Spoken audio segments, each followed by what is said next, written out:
Welcome to the Revealing the Diamond podcast, episode 42. This is your host, Tiaga Prem. The new dub reggae intro to prepare the space for this conversation. On this podcast, we explore all sorts of topics for the purpose of elevating consciousness, giving you the strength, courage, and knowledge to stand as your best self during these times.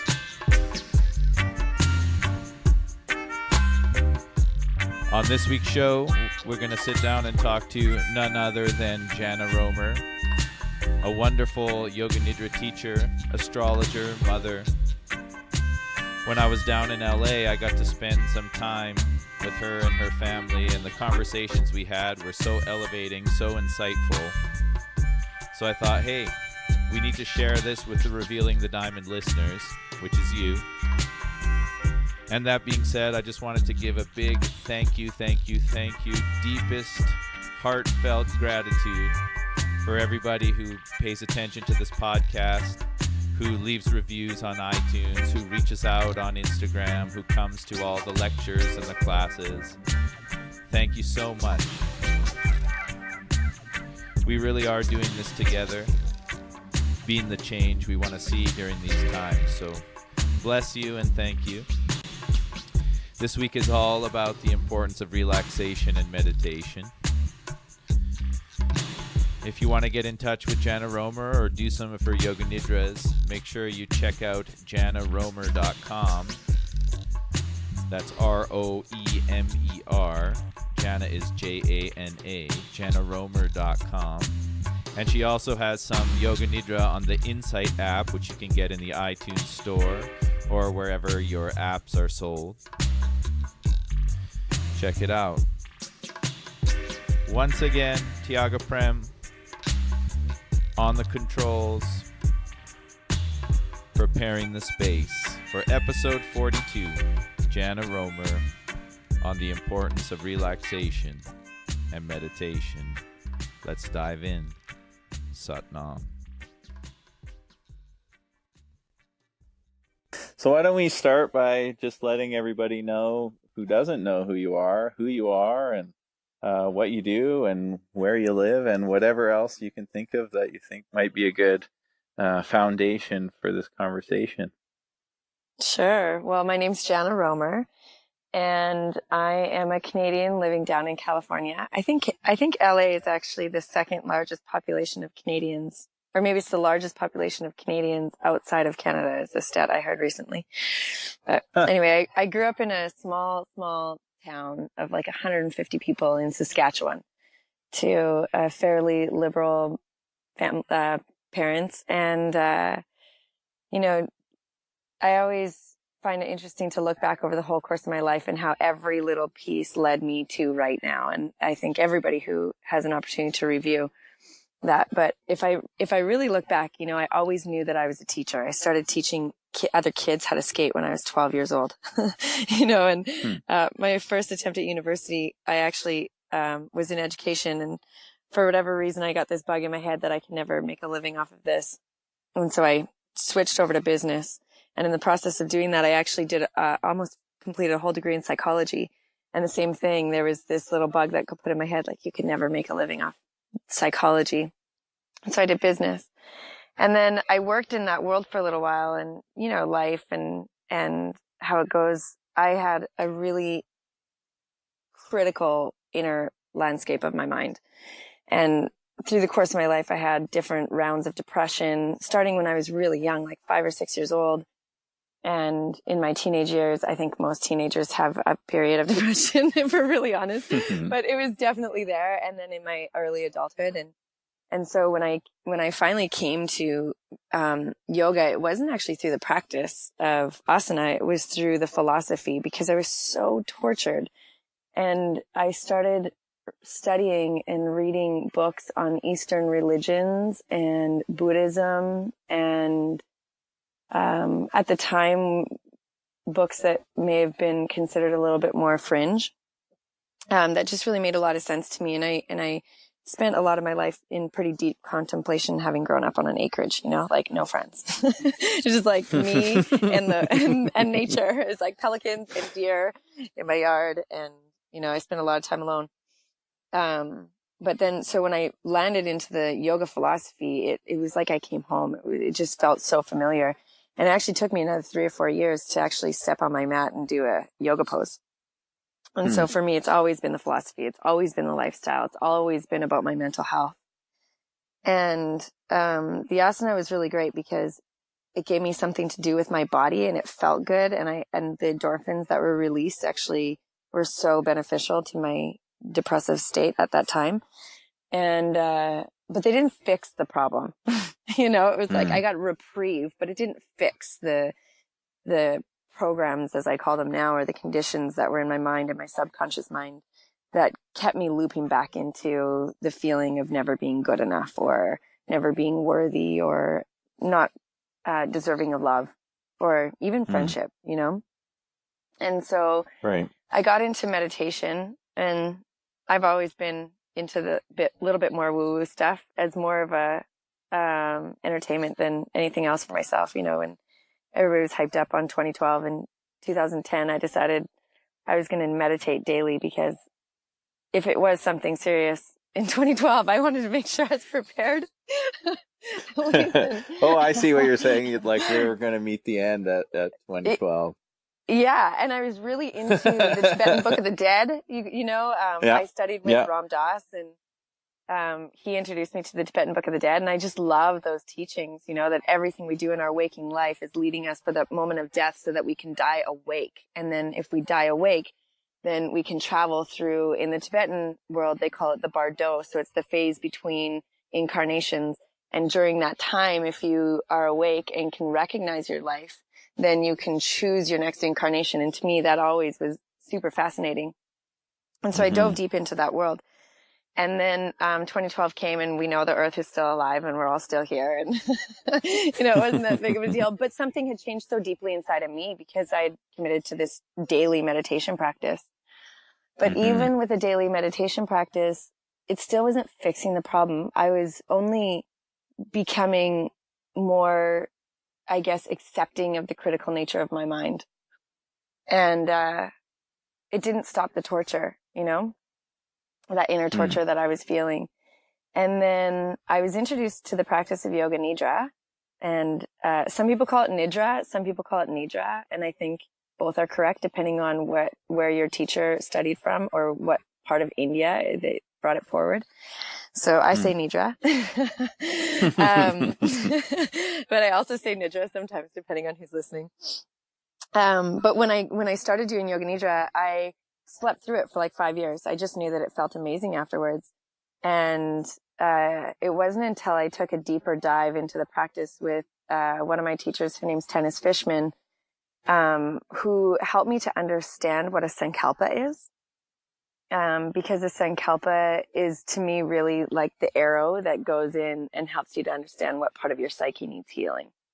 And so we can talk more about what Yoga Nidra is, but in essence, it was Yoga Nidra that, and using a sankalpa, a consistent sankalpa for years, that didn't just band-aid my internal torture issues. It actually helped me to reprogram the nature of my mind. So these early childhood wounds, or who knows where they come from, these limiting belief systems, all the ways that I got in the way of myself.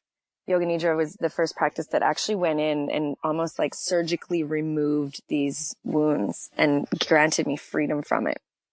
And so it's been pretty profound. Maybe you could say, do you think that, just to stop you there for a second, do you think that all of that work that you were doing before was a preparation, you know, played a role in preparing you for, you know, being able to experience that in Yoga Nidra? Oh, 100%. 100%. Like, I mean, it's pretty challenging for, as somebody who really believes in the practice of Yoga Nidra and who also teaches Yoga Nidra, I found, like, you know, I used to have this class where I would teach like a very advanced Dharma yoga, class where the people would be doing all these fancy postures. And I would tell all the people, regular students who'd come for a year or two, where all the healing benefits that you get from yoga are in Yoga Nidra. And we have Yoga Nidra after this class for 1 hour. It's free. You should stay. It's the best thing you can do. And everyone would nod. And then at the end of the class, we'd go for the Yoga Nidra, and like 2 of the 25 people would stay. I know because you're not doing anything. So it doesn't feel productive.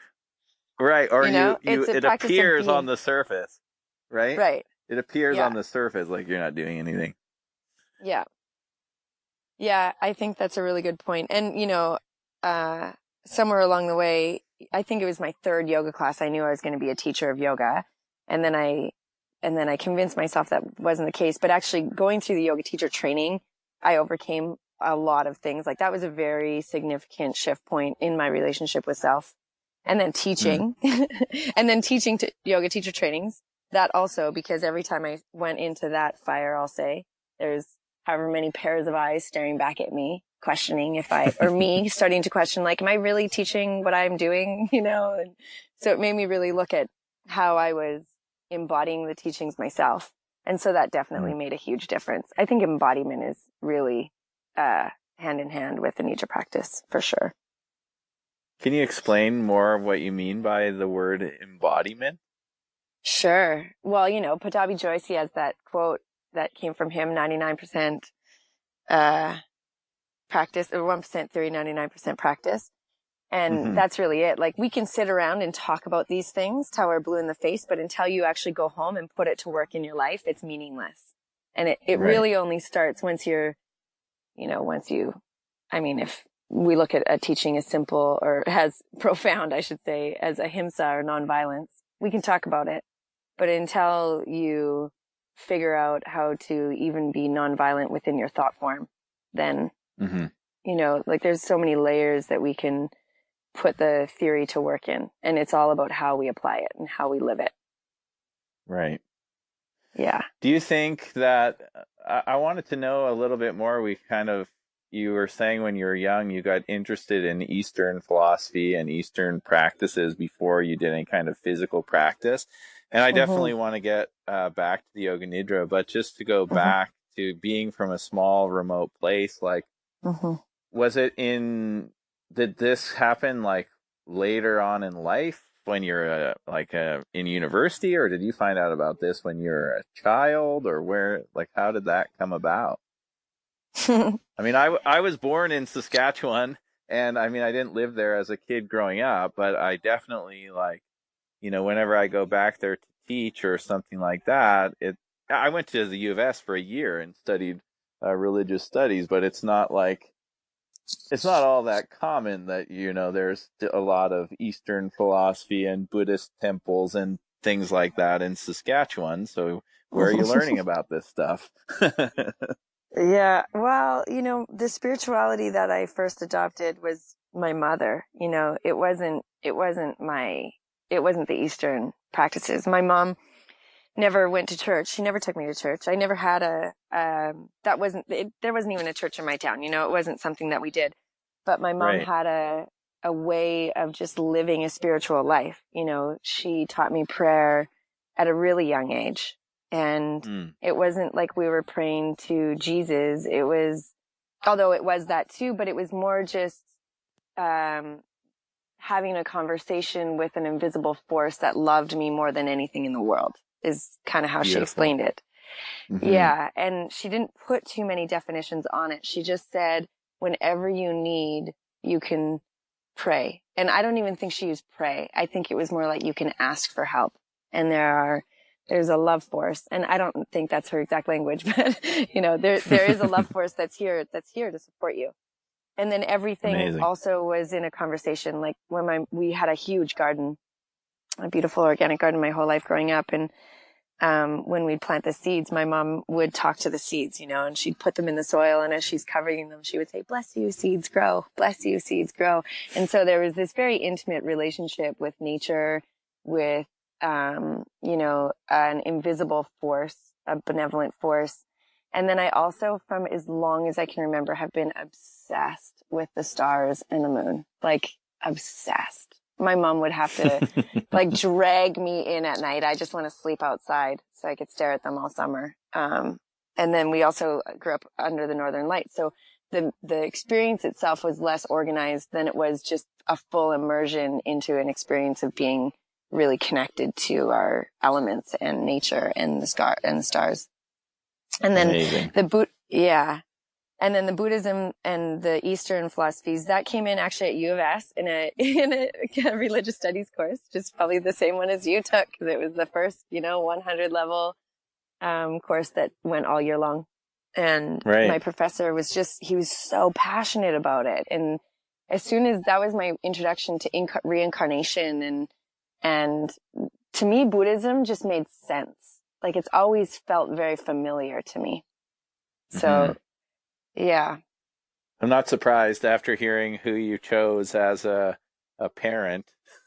It sounded like a very Buddhist experience. I mean, the word Buddhism is only like 500 years old. Before that, people didn't call it anything. It was just the practice of listening to the seed and talking to the stars and, learning to listen to who you are in relationship to all of this. So it's pretty remarkable that you were raised in a family where there was no belief system placed on it, but the practice was done authentically just as you. Yeah. So cool. Yeah, I feel really blessed.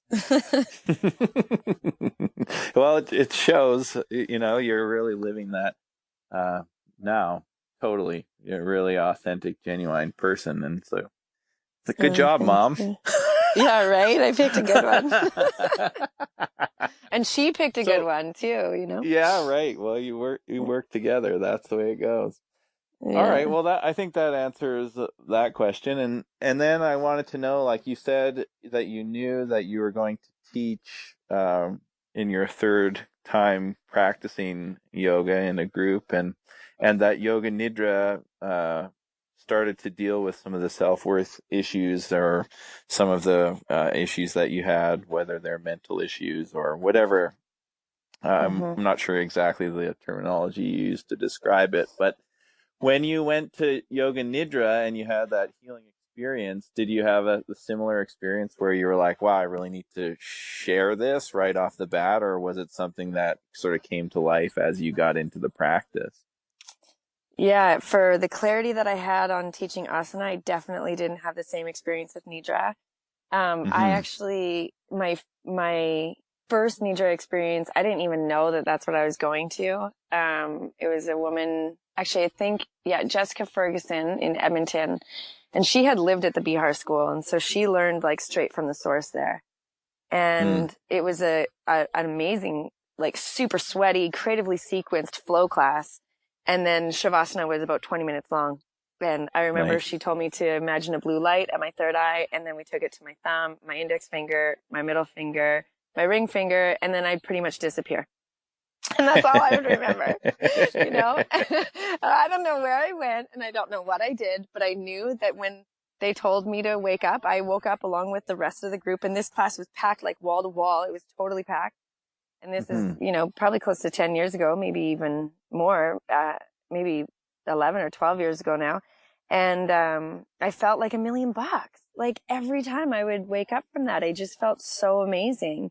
But I didn't stay awake. And then my mentor started introducing it to some of the yoga teacher trainings that I was doing with her. And I'd fall asleep in those too. I had no idea what was going on. People would debrief the practice and talk about, going to the top of the mountain and meeting the Zen master and doing all these fantastic things and getting these big insights. And I'd be like, really?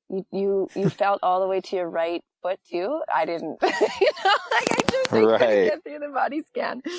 So, but it still felt great.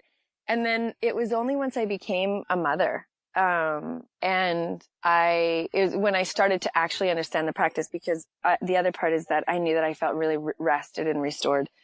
And so when I was a brand new mom and my kid would go down for a nap, I would put a Nidra on for myself. As soon as he was down, I would put a Nidra on for myself, like a 20, 25-minute Nidra practice.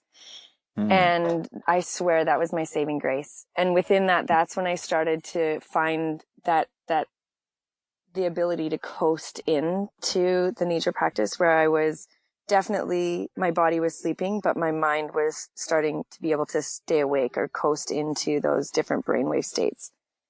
And I worked out some serious stuff just doing it every day when my kid would nap. And amazing.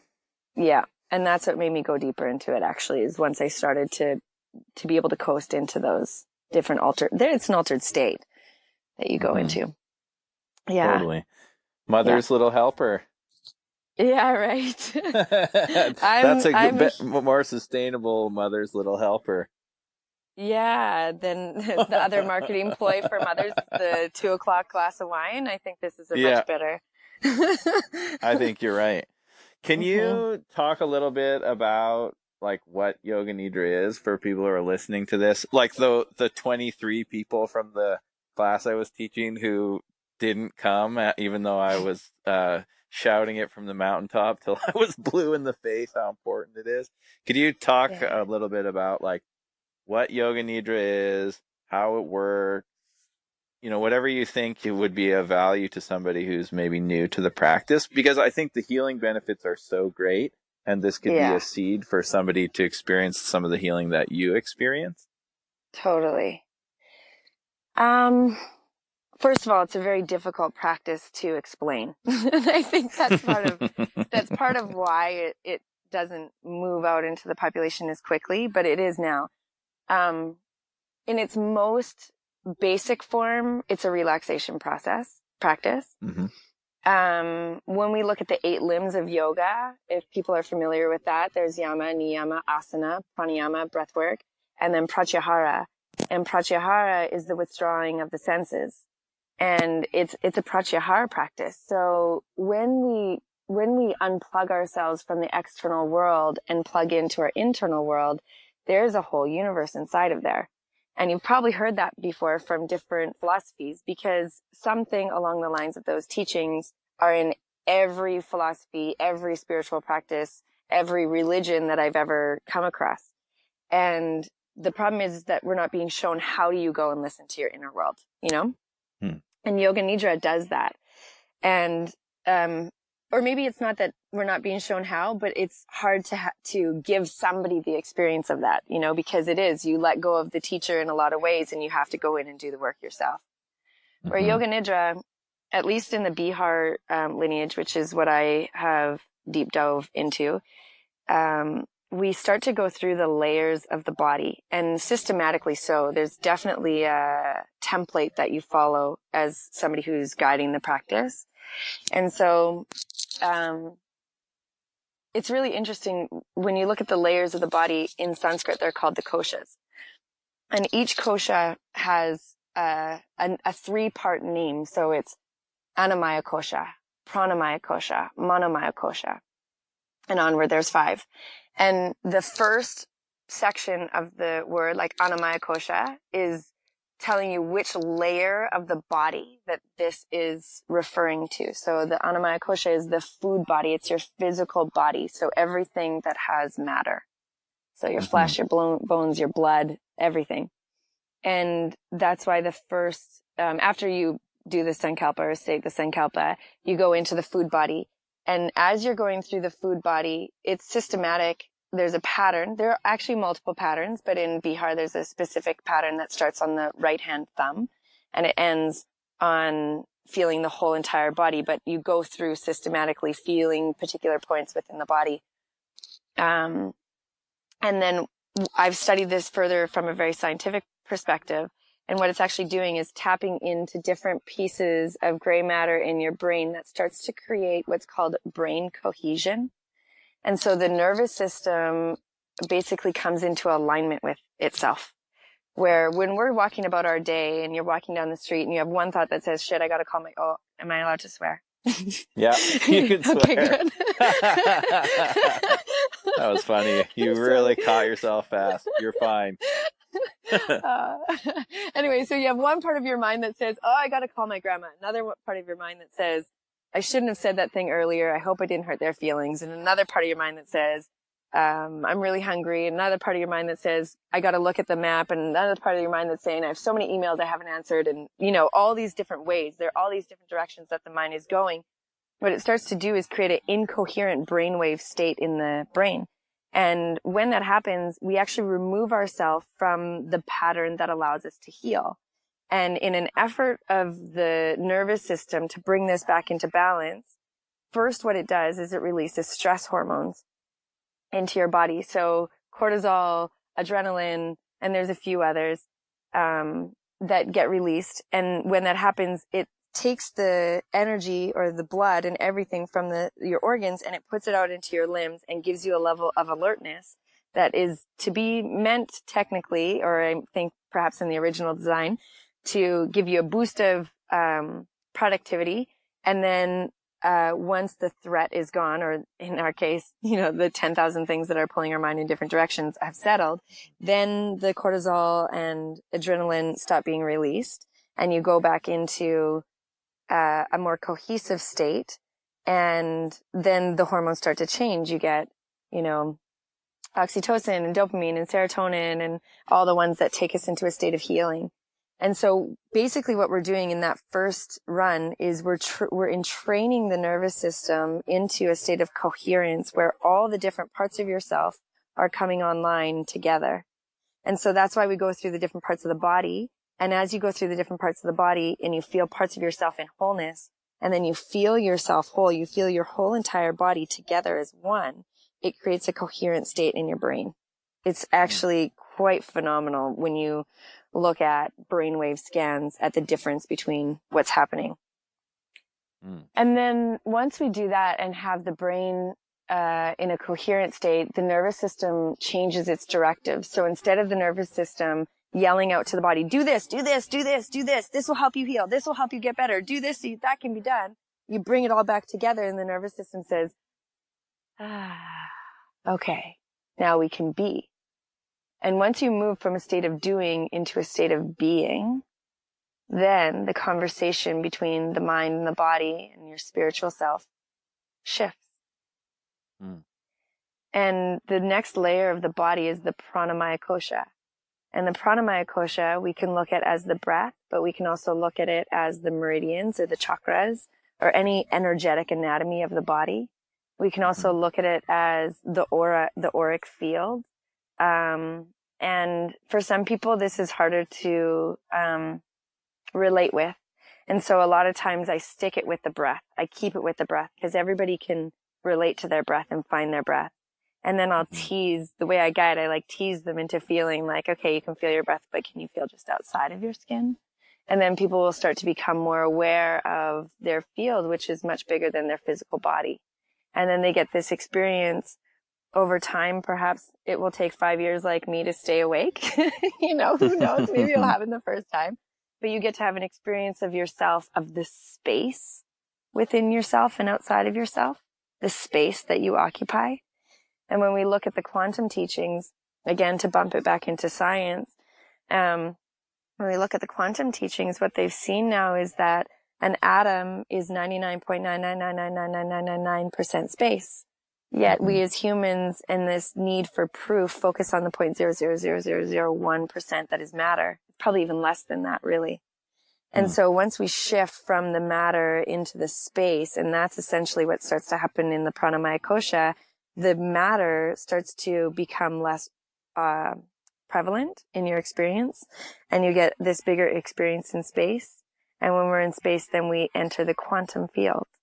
And when you enter the quantum field, because now you've overcome your body, you've overcome your environment because your senses are now inward. And now we're starting to shift time because you're in either an alpha or a theta brainwave state where there is no such thing as linear time. And when we jump out of those three things, then anything is possible.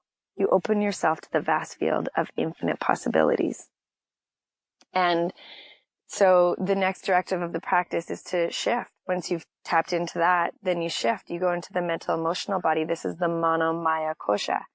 And in the mental emotional body, what we play with is pairs of opposites. And I've actually started to study a bit of somatic healing. And so in somatic healing, if somebody has trauma in a place of their body, they'll get you to feel the trauma in that place of your body. And then they'll get you to feel the opposite emotion of that trauma in that place of your body until you create a new imprint in the body.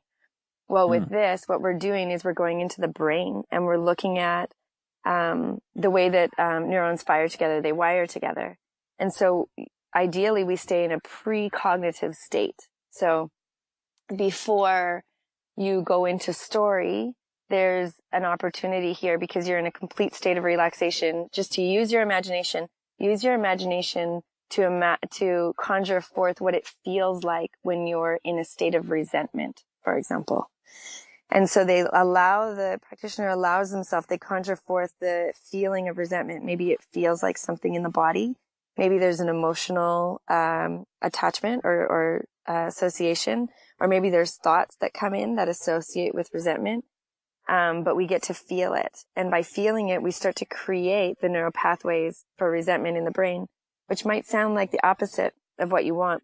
But what we do, and the nature of the mind is so brilliantly designed, is that we actually sequester off resentment. We like tuck it away and we store it. And we're like, oh, I don't want to acknowledge that I'm feeling resentment. So I'm just going to put it over here and let it live. But I'm going to keep living focused and on task with whatever I'm doing, like drowning myself in work, or I don't know, whatever. That was maybe a little bit harsh, but the things that we do. And so what we first do is we create a pathway for the resentment to leave. And then we match it with the opposite, let's just say forgiveness. And we start to create stronger neural pathways of forgiveness. So you conjure forth the feeling of forgiveness. Imagine what it would feel like to feel forgiveness right now in your body, what it would be to be forgiven or to forgive. And then what happens by going in through pairs of opposites like this is we create this bridge in the brain.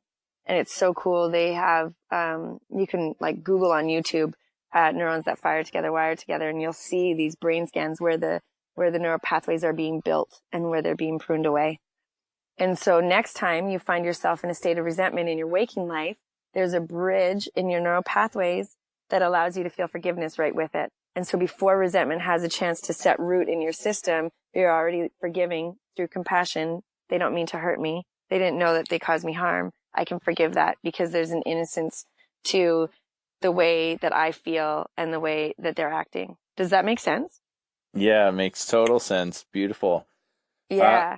It's challenging when I'm doing these recordings when somebody's saying something that I'm like totally on board with what they're saying. I feel just like saying, yeah, the whole time. So I just quietly like nod as best I can in the background. I love the explanation of that, especially the resentment and the forgiveness. And it's a profound thing. Like I tell people about Yoga Nidra, where it's like, if you want to know what yoga actually does, like what is the purpose of all of this practice, like Yoga Nidra is the practice that really like opens your eyes to that. Yes. And then when you've experienced that in Yoga Nidra, like that can even be applied to the postures. Yes. I'm often telling people like when they watch, Dharma, one of our teachers, practice yoga, he says this thing where he's like, imagine that the mind is asleep and the body's moving by itself. And when you're a new student to yoga, it sounds insane because it feels like torture, or you're watching everybody in the class and judging who's doing good and who's doing whatever it might be, or you're pushing or sweating or doing all of this stuff. And it's actually true. And the only way you can experience that, I found, is to make yourself so still and then practice like being present in that stillness. And Yoga Nidra over time teaches you how to do that. And then once you've like dipped your toe into the quantum field, as you say, then you can access that place doing things here in the surface realm. But it's a hard thing to just say, oh, well, why don't you just experience your subtle self? Yeah. But there are the beauty of Yoga Nidra is that it's an actual practice that can teach you how to do that. Yeah, exactly.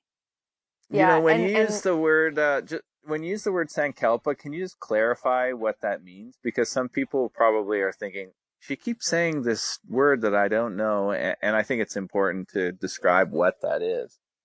Well, if I could actually just continue through the koshas and then we'll come to the Sankalpa and it will make so much sense there. Does that make, can I do that? Yep. Yes. Yeah. It's So like then a cliffhanger. They have to stay tuned to the You end have of to the stay. koshas. Yes, and you want to All right. know because it's the key to the whole practice. I So love it. once you go through a couple pairs of opposites, and you can do it with emotional things, but you can also do it with things like heavy and light or dark and light, like things that don't have a lot of fear based around them if people are fearful of going into resentment, for example. But yeah, once you go through a few or 2 or 3 pairs of opposites, then you feel yourself in a state of wholeness. And when you feel yourself whole again, it reintroduces that cohesive state again. And these first 3 bodies, from the way that I experienced the practice, these are all karma clearing. We're like purging and clearing out the system. We're, if our issues are in our tissues and if we can feel it, we can heal it, then the body scan is going out and clearing out what we've been storing in all the information we've been storing in our body. And then the pranic field, if there's any glitches or things stuck in the energy body, then we're clearing it by going through the waves of the energy body.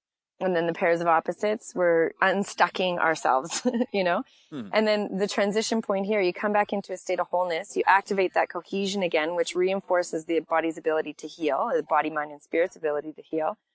And then we start going into another part of the practice, which is the Vijnanamaya Kosha, which is the creative, intuitive, wise body. And in here, we start to work with our visionary self. So you could continue to use this for healing, but you can also use this for manifesting, or you can use this for envisioning the future, or you can use it as a way to go and find information from your subconscious and bring it into the light again. The creativity of the practice really lands in this part of it. But you go through visualizations, and there's 2 ways to do it. You could do rapid visualizations, and so you're just exercising your ability to see, the visual self. So, and when I say random visualizations, it's really random, like blue Ford Mustang. You could do something really silly, like your grandmother doing a handstand on the beach. You want to make sure you're not going too logical. There's not a lot of reason in this area, and it's really random. And there's strategy within that as well. Or you could do a longer visualization where you go in and you find information, or you put people in front of you that you need to have conversations with, and you have those conversations, or you see yourself 10 years into the future and what does the life look like then. And it's really fun to play in there. And then the 5th body is the Anandamaya Kosha. And in the Anandamaya Kosha, now I'm going to back up a second, because the first word was always saying what layer of the body that you're working on. And then Maya, which is the middle word, is illusion. And Kosha is signifying the layer. And so what we're doing within this practice is we're returning to a state of oneness. We're remembering our essential self. And each layer is just a layer of illusion that we need to overcome in order to have an experience of full and complete presence within that loving force of oneness. And so as we go through the layers of the body, we're overcoming the illusions that are limiting our ability to know God, I guess, or to know oneness. And when we get to the Anandamaya Kosha, after you've gone through the layers of illusion and you get there, there's such a pure, sweet experience with self. And within that is the place where you could even ask yourself, what is my sankalpa? And a sankalpa is something that you can use to heal the deepest, most forgotten or wounded parts of yourself. Or it can be used to plant wildflowers in your garden. For example, if I was working with a limiting belief, which was a big one for me for a long time, of my worthiness. And for me, to say I am worthy as a sankalpa, it didn't actually work because I had such a negative association with the word worthy that I felt like it wasn't really doing anything for me. So I actually switched it and used the word I am valid. And so the mind at this point in the Anandamaya Kosha is so blissed, it's so receptive. And it's, again, from a scientific perspective, it's in a hypnagogic state. And a hypnagogic state is returning to when you're a little kid and everything you see, you're so impressionable and you take that in, and that's what becomes your belief systems and your worldview. You return to that same sweet, innocent, impressionable mind. And so when you say your sankalpa there, it goes in and the seed gets planted so deep within your psyche that it almost becomes impossible not to believe that you are valid. Does that make sense? Amazing. Yeah. I love it. And so I'll often get sankalpa at the beginning of the practice so people remember what they're going to say so they don't have to start thinking and lose that blissful body, and then put it in again there at the end. But it's really nice when you go in and you get to the bliss body and then you just ask, like, what does my heart desire? What does my heart desire right now? And when you ask that question from a state of complete relaxation and total receptivity, some of the things that will come up are just so beautiful. You know, my heart desires to be free. And so the sankalpa becomes a statement like, I am free. And it's really important that the statement of sankalpa is present moment and in positive language. And so I am free is different than I want to be free. Because we're putting that seed in and we want it to be true right now. I think a really cool thing too is when you talked about I am valid and moving from like worth, where you weren't really sure how to define what worth is, and so it becomes a different thing. And so in some ways the practice is uncovering your sankalpa as it is you defining your sankalpa. It's both, isn't it? Yeah, it really is. I worked with a teacher for a little while that would do measurements and assign people sankalpa based off like a energy reading. And I've since moved away from that because if you look in the tradition, one of the things that they say very strongly is nobody can assign your sankalpa for you. You know, this is such a personal, intimate statement that's yours. And then what I've done with myself is I've gone in and asked the question when I'm in that state and then come out with the information. So I guess we could use another example of like not being worthy of love or seeing myself as, you know, anything. And then outside of Nidra, then you can work with the language and figure out the words that are going to help the seed build its strength as you go back in. And then another important thing to remember about sankalpa is it's recommended to stick with the same one for some time because it takes a while to rebuild or to remember your perfection. Right. Yeah, that makes sense to me. Or It to sort believe of it. comes to life.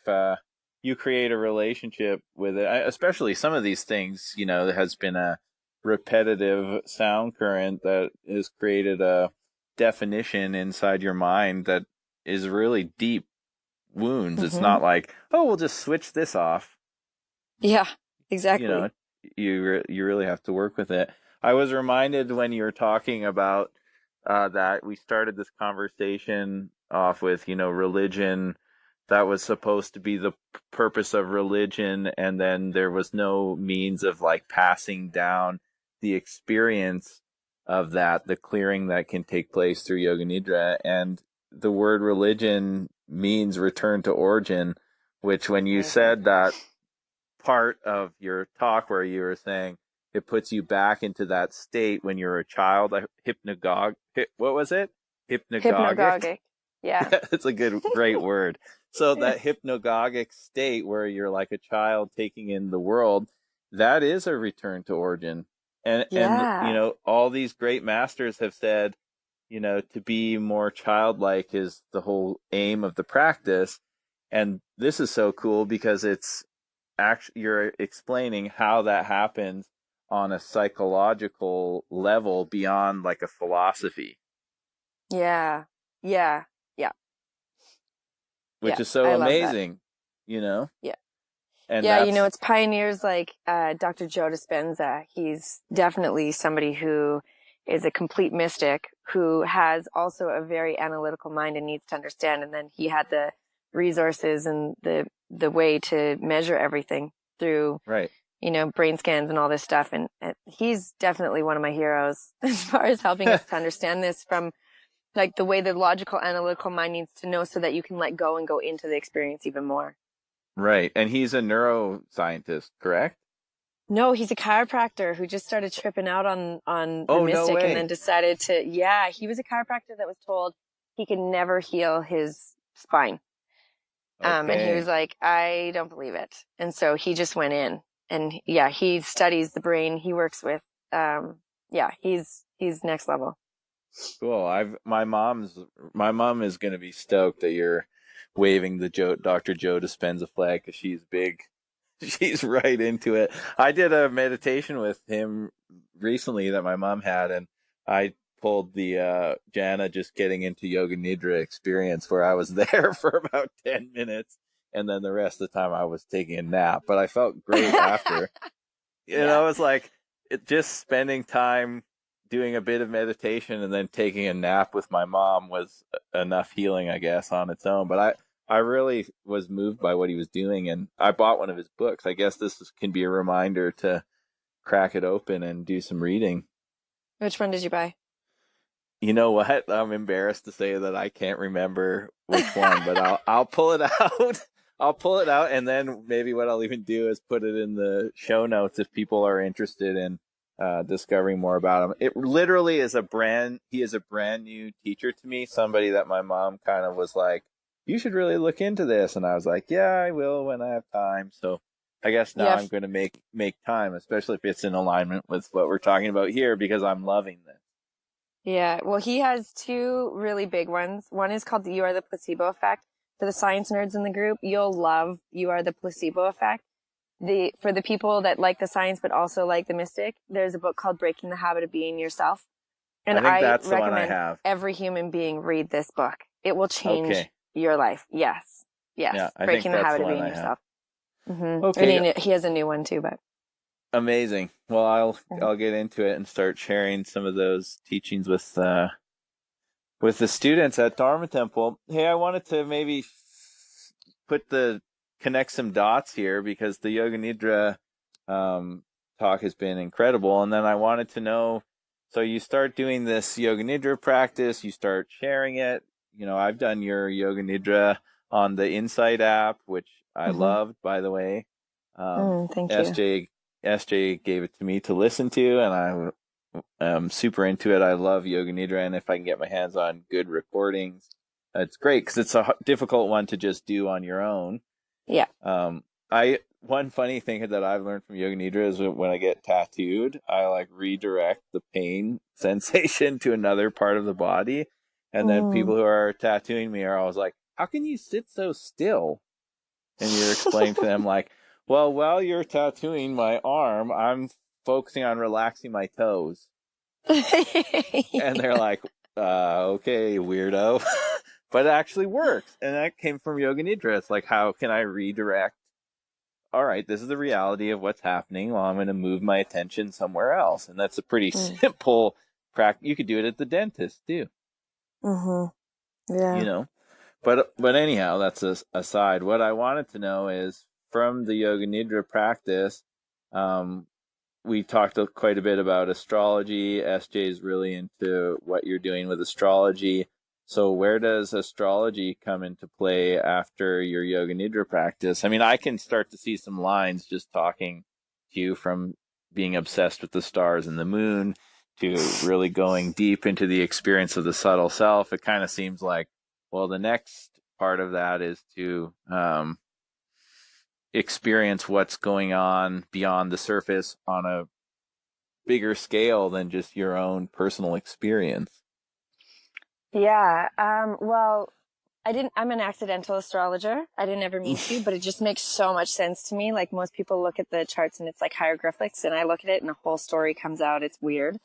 Right. But it's Like happening. one of those So pictures from the 80s or whatever, you like blur your eyes and then like yes. the sailboat appears or whatever. Yeah. Yeah. So it makes sense to me. It just makes sense to me. And if I look at Nidra, what we're doing is we're going from the conscious mind to the subconscious mind, and we start to pull things out of the subconscious mind and reprogram the subconscious mind. When we look at astrology, if we look at what's happening in the stars today, this is actually a map to the collective unconscious. And so it's really interesting because whenever I teach yoga classes here in Venice at Love Yoga Space, I always bring in the astrology of the day, and everybody is literally sitting there going, yes, that's what I'm going through. Yes, that's what I'm going through. And so time and time again, I'm just being shown that we are all being influenced in the same way that the moon is pulling the ocean with the tides. all the planets are having an influence on our mind and our body and our emotions. And so what I've started to do is I put out a Yoga Nidra that's specific for the sun season. So right now the sun is in Pisces. I'm actually a day behind. It's going to get published tomorrow. I'm a couple of days behind. But the Pisces season Yoga Nidra. And what we do is we're going to address inside of that Nidra practice. I address some of the themes of this astrological season. And then once Pisces season is done, I'll put out one for Aries season. And you can get those through my website. And they're so fun. They're so fun to do. I have so much fun doing it because the more we are waking up to our unconscious, the more we're bringing light to that which sits in the dark, the more we're awakening. And sometimes sometimes we find ourselves in these mental loops or these emotional waves that aren't fully understood, or like things from our past are coming up and it's like, why is this happening right now? And when we really start to listen and have these more vulnerable conversations, you can see that lots of people are going through the same thing at the same time. Mm-hmm. And so I've combined the two. And then what's cool about it is they're so thematic. So while the potency of the practice is during the season because they're designed for that season, they still have healing messages inside of them at any time of the year. So I keep them on my website. And then if somebody were, let's say, to buy them each month, I have them set up so they make an album. So you'll have a full album by the end of the year of cool. different nidras to work on different things within yourself. It's pretty cool. Amazing. I love it. Yeah. So this is all accessible through your website. Yep. Just janaroemer.com. Yeah. Awesome. janaroemer.com. Yeah. That's cool. You can start to put the two together, and I think people are really interested in. I mean, it's funny that you're an accidental astrologer because I'm so accidental to anything like that. Sarah Jade's been like, here, pull these tarot cards, and here, this is what's happening. And I'm just like, okay, yeah, whatever, let's go along with it. And just like you're saying, I find a lot of truth in it, but mostly it's just like another lens to look at myself and then my relationship to the whole, and whatever lens works, use that, and it becomes very evident what ones land for you and what ones don't. And I also think that there's something to be said about, when you say you're an accidental astrologist, doing practices like Yoga Nidra that really make you open to who you are and what's really going on. It seems kind of like that's going to open you up to practices. They go in order, right? It's like this opened me up to this opened me up to this opened me up to this. And you're just becoming more and more in tune, which is what a yogi is. Mm-hmm. Well, maybe you can reflect on this as well, but don't you find that at the end of the Nidra practice that I call it, and I adopted this from my teacher Tanis, but I call it the home frequency. And so when you strip away all these layers of illusion and delusion and you're just left with you and this feeling of wholeness, that's your home frequency. And the more time you spend in that home frequency, I think, part of revealing the diamond is just that you're peeling away all the things that aren't you in order to see yourself or to experience yourself as the most pure and authentic form. And I think that's what we're doing in the practice of Nidra is we're just stripping away all the pieces that aren't us. And then what you're left with in the Anandamaya Kosha is you. And so, the more time you spend there, like just tapping into that once a day, you just continually are being shown who you are. And, I'm running, I have 4 Yoga Nidra trainings this year. We just finished one here in Venice, and I'm going to be in Norway and then 2 up in Canada, one in Squamish near you actually in the fall. Sweet. Yeah. And I almost called it the journey home because that's what we're doing. We're walking ourselves home. We're walking each other home, into that really pure experience of self. It's really beautiful. Nice. Oh, I love it. Well, if people want to find out about these Yoga Nidra trainings, the same thing, go to janaroemer.com and they can find out how to sign up. Yeah. Why Norway? And they're really cool too. I ran a 300-hour yoga teacher training last year in Croatia. And there was a woman who I didn't know her before we found each other through social media, or she found me through social media, and ended up, when she saw the course, she was like, I have to go. And she came, and a big part of the 300-hour training was the Yoga Nidra. And she just had such an incredible experience with both me and Sasha Bahadur, who is an incredible teacher as well. We ran it together. And when it was all done, she was like, can you come run Nidra training in Norway, please? I need my community to know this. And so it's partially that. And also I love to travel. So somebody gives me an invitation to somewhere I'd like to travel to, and the excuse is to go teach, I'm down. I'm always down. So cool.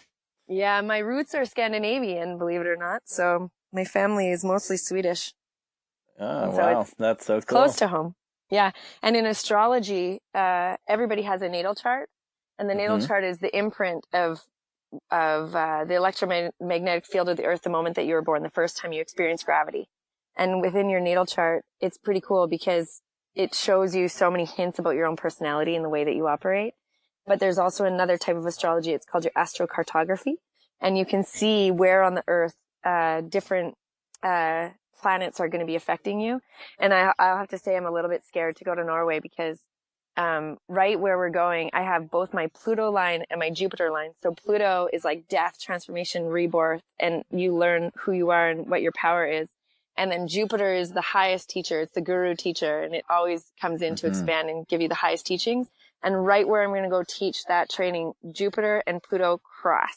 So I'm a little bit afraid of what's going to happen in a good way. Like, it's a very healthy fear. Right. But I think it's going to be pretty special. So, yeah. So there might be even a different answer to that question, why Norway? We'll ask why Norway again when you come back from Norway. Yeah, and we'll do an astrology one. We'll do one on astrology more focused, and I'll tell you. Yeah, that sounds good. We'll do a part 2 and focus on why Norway and more astrology talk. Amazing. That sounds good. So is there any other platforms that you'd like people to know about where they can follow you, like on Instagram or anything else as far as your work that people want to connect to you? Because I love that Yoga Nidra. I don't know, is that still something that people can get on Insight or? Yeah, Insight Timer, or I think it is just called Insight now. You can find me there. You just search my name on Insight. It's a free meditation app. It's so great. We can put a link to, I can give you a link to my specific profile on there. Or Instagram, It's my name, Jana_Roemer.com. Or I'm also on YouTube, and there's Nidras and meditations on YouTube. And cool. Yeah. Awesome. I think that's it. I mean, I'm on Facebook, but I'm not really on Facebook. Facebook's I can relate done. to that. It's kind of a funny thing. Yeah. Well, hey, thank you so much. It's always so great to talk to you, Jana, and I always feel like I see things that I am doing in my own life with a fresh set of eyes, and that's a good person to have a conversation with when you come away feeling that way. Likewise. So I'm really grateful. I'm super grateful too. Can I leave you guys with a poem? Can I leave you with a poem? Please. This is a poem by a woman named Tara Sophia Moore. And I just feel like it's like, I don't know if she ever did Nidra, but I feel like she's talking about Nidra in some ways with this poem. It's called The One Deep Inside Your Chest. Step back and watch your body being a body. Watch an arm move through space. Watch an ankle turn.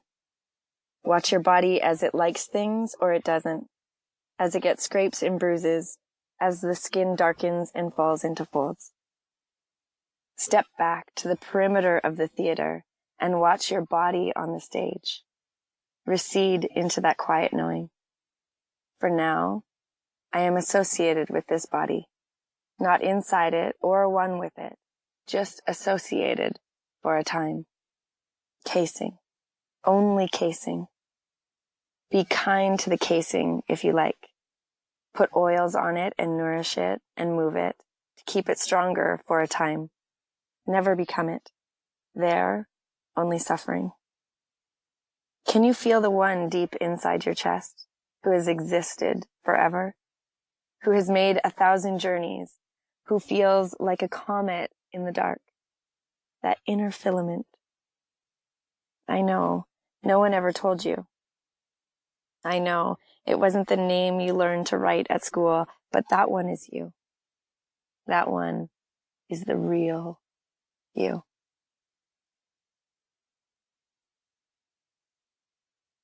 Beautiful. Mm-hmm. Yeah, totally.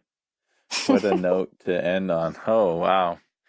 There, you could just play Jana reading that poem at the end of this podcast for your meditation. Beautiful. I love it. Well, Yeah, I'll let thank you you. carry on with your day, and I'm so thankful that we got to take the time to have this talk, and we'll look forward to the second round, and also want to make sure that you're going to come and offer at Dharma Temple when you're out this way. That would be amazing. Definitely. I gotta get up there. Thank you. Yeah. Thank you so much Awesome. for everything. You're such a Yeah. great, I just want to say, you are, the way that you lead and the way that you live is just so admirable. And I love the way that you kind of went in and learned the rules and break the rules, but ultimately what you're following is your heart. And it's so refreshing. So thanks for being you. Thank you, Jana. Appreciate it.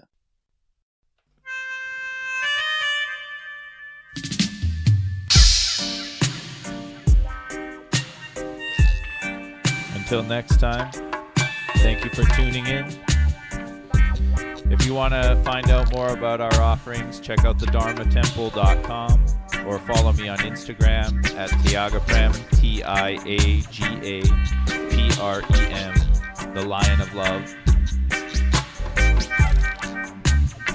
And for bookings, information, or to be a guest on the show, don't hesitate to write Tiaga Prem at thedharmatemple.com. I'm happy to answer any questions, or even happier to come and meet with you in person. Blessed love. Sat Nam.